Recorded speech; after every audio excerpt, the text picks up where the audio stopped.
Hello, everyone. Welcome to the Go-to-Market Gap series. I'm Lucas Welch, HighSpot's VP of Global Corporate and Demand Marketing. So excited to be here as we're exploring one of the biggest challenges facing go-to-market organizations today, the growing disconnect between strategy and execution. Based on findings from HighSpot's latest Go-to-Market Gap report, we're sitting down with revenue, sales, enablement, marketing, and operations leaders to understand why execution remains so difficult in the AI era and what you can do about it.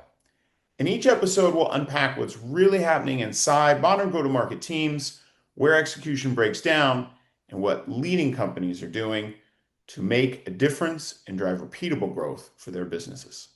Today, I am delighted to be joined by the one, the only, Nita Dara, Senior Director of Go-to-Market Enablement at KeepIT. Nita, thank you so much for being here. My pleasure. Thanks for having me. Absolutely. Nita, in our research, we found that nearly 100% of surveyed leaders reported that their strategy was in place and was being executed. But less than 50% reported that they were seeing consistent results. That is what we call the go-to-market performance gap. And that is a challenge you've undoubtedly seen at organizations of the past and maybe even had to confront at KeepIT.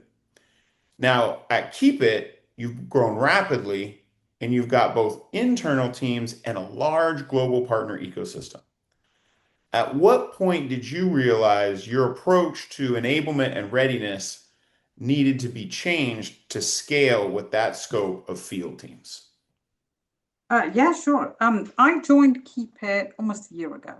And just before, I think it was just before we kicked off our new fiscal year, we had some big initiatives that we wanted to roll out. And upon doing assessment of our enablement programs, I realized that we were still very much in the reactive stage. So we were building ad hoc trainings. There was no strong focus on activation and metrics. And we have an amazing team, very able, and therefore moving up the enablement maturity model within the team was much easier. But now we're trying to change perceptions within the company so that we are not seen as just builders training, but we're actually seen as trusted advisors and change enablers. So, for our audience, your reference to reactive is part of what we call at HighSpot, the go-to-market maturity model, which we developed to help any organization, whether you work with us or not, it's available on our website if you'd like to take it, understand where you are from a go-to-market maturity perspective when it comes to your tools, processes, people, and AI. You can be reactive, which is by and large still reacting to changes either inside or outside the organization and doing the best you can, to structured, where you've started to put some processes and structure in place around a more proactive approach, connected, starting to bring the systems and the processes, the people and the tech together and start to make the most of the signals that those bring you, and finally strategic, where the system essentially is virtuous and continuously learning from itself to improve performance. Spoiler alert, very few organizations today have reached that strategic level. So, Nita, you and the team there did the go-to-market maturity model assessment. What were the findings that maybe they surprised you, or maybe they just helped you frame up where you wanted to focus to evolve your approach to enablement at KeepIT? Yeah, sure. So I think one of the pleasant surprises was that when I first started talking to KeepIT, and even after I accepted the role, I continued talking to folks before I joined. I had a very strong feeling that they were very much in the reactive space. Mm-hmm. When I joined, I was pleasantly surprised that yes, KeepIT was in a reactive phase, but the relationships that had been built were so strong that it kind of helped move the team along a bit more. I came in with a vision, a 3-year vision of how to build out the enablement program to really shift it over. And the fact that the team were so amazing has really helped to move it to the next level. Are we there yet? Absolutely not. are we, is the strategic stage within sight? Definitely not yet, but we're able to move in the right direction, which is fantastic. Tell me a little bit more about that 3-year vision. You said you came in with it, so this is pre-maturity model assessment. So just, your view as you came in to keep it, give us what you're willing to, a little bit of a taste of what that 3-year vision is and may be now. Yeah, sure. So I had been speaking with folks before I joined, so I had a little bit of an idea of where we were at. And most of it was very much ad hoc trainings, mostly e-learnings. So my first year vision was to build the foundations that would help us scale, and to have connected programs. So by programs, I mean not just training. I'm so passionate that enablement is not just training. Many KeepIT folks will tell you that this is my motto. Every program should have an activation with it. So we know from the knowledge framework, we know that training is just 10% of your knowledge. The rest Hmm. comes from on-the-job application and from peer learning. So based on what I saw was needed within my audience, I started building out programs where we involved all three elements. So that was the vision for the first year. And it And was, that's peer learning in field, in work application, and the training that set both of those up. yes, yes, Okay, exactly. So please keep going. that was the first year vision. There was still, it was still a scattergun approach in that the programs were for everybody. So they were a little bit generic, you could say. Second year approach is to be more role based so that we can have more focus on exactly what each team needs. And then building upon that, in the third year, I'd like to go down to individual level. So that could be coaching, or that could be groups of teams. So, the top performers, the ones that are just below hitting their targets, and the ones that are really not doing very well. So that's my third year approach. Yeah, the third year is starting to create those cohorts where if you're a top performer, you're getting a very different experience than if you're a low performer. And we have different goals, we have different objectives, and of course, then different enablement programs to elevate them to where you want them to be.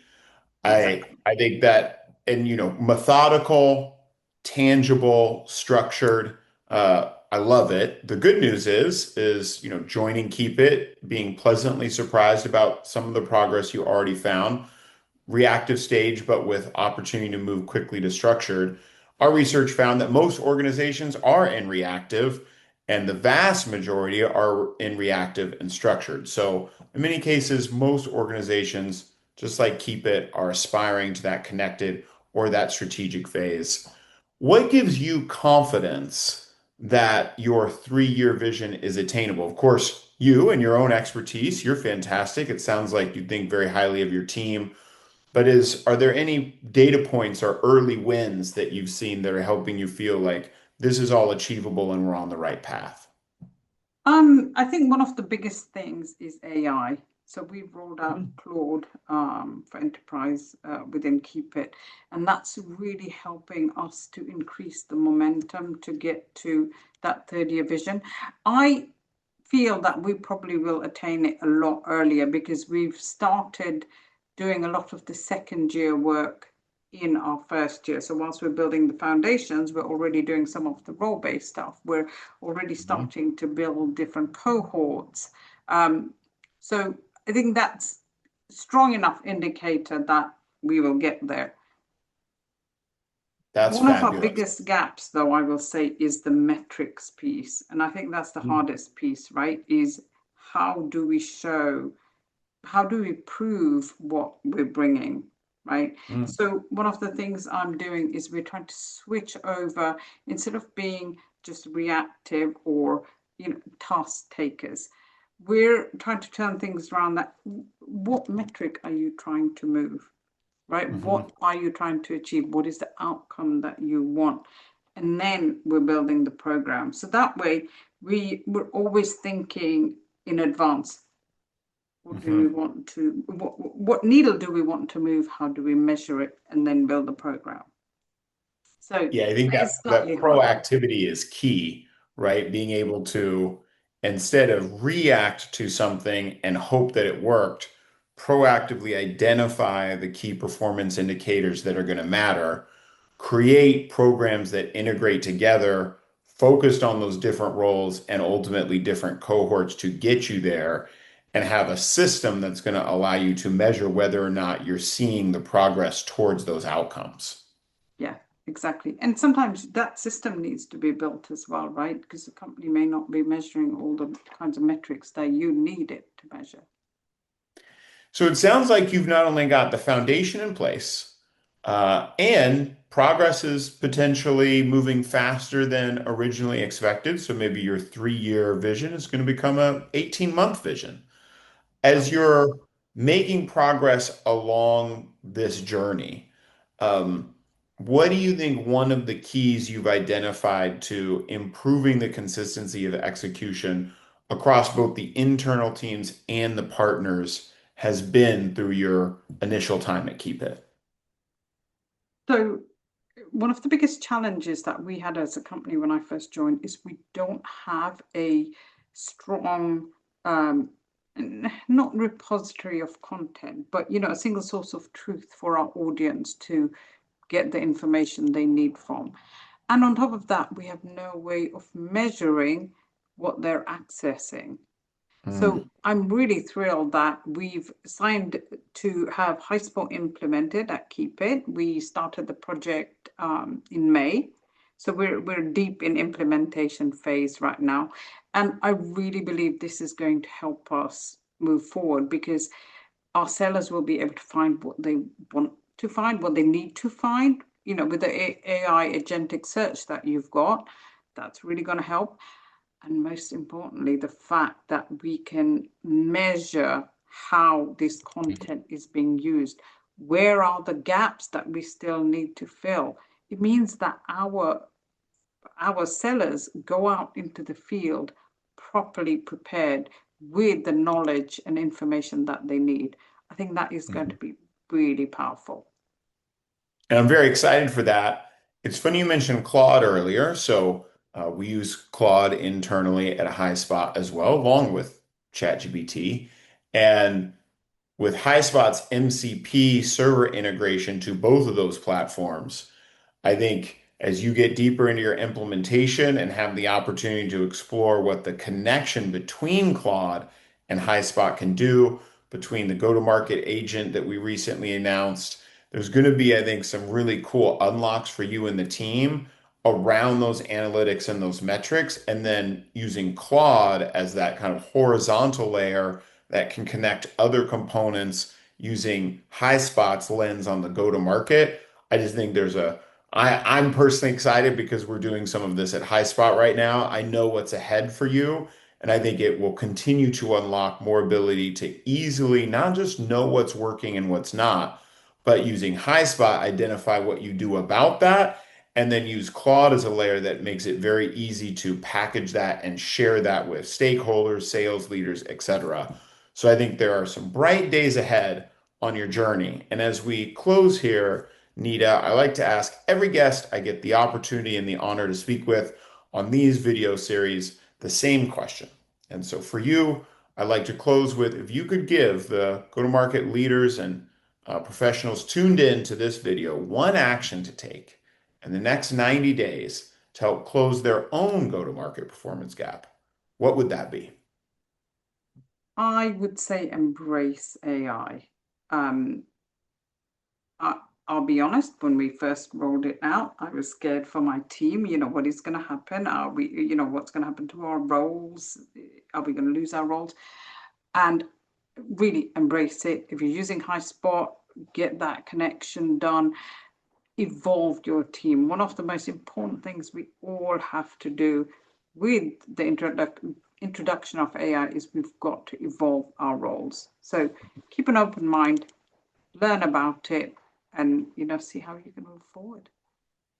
there you have. Stay open-minded, everyone. And as you heard from Nita today, I think being able to establish a baseline of where your go-to-market organization is across processes, people, tools, and to what Nita was just closing with, AI, so that you can understand not just where you are and where you want to go, but what the initial steps to get there may be.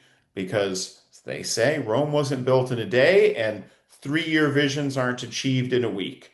So you need to take it step by step to set up whatever your vision may be for your go-to-market maturity advancement. HighSpot is, of course, here to be a partner if you'd like. You can learn more about our research on our website or in the link that'll be in the description of this video on YouTube. Nita, thank you so much for being here and sharing your insights with us. We are so grateful for your partnership, and we look forward to what you and the whole team is going to do there at Keep It. And for everyone who tuned in with us today, thank you for your time. Till next time.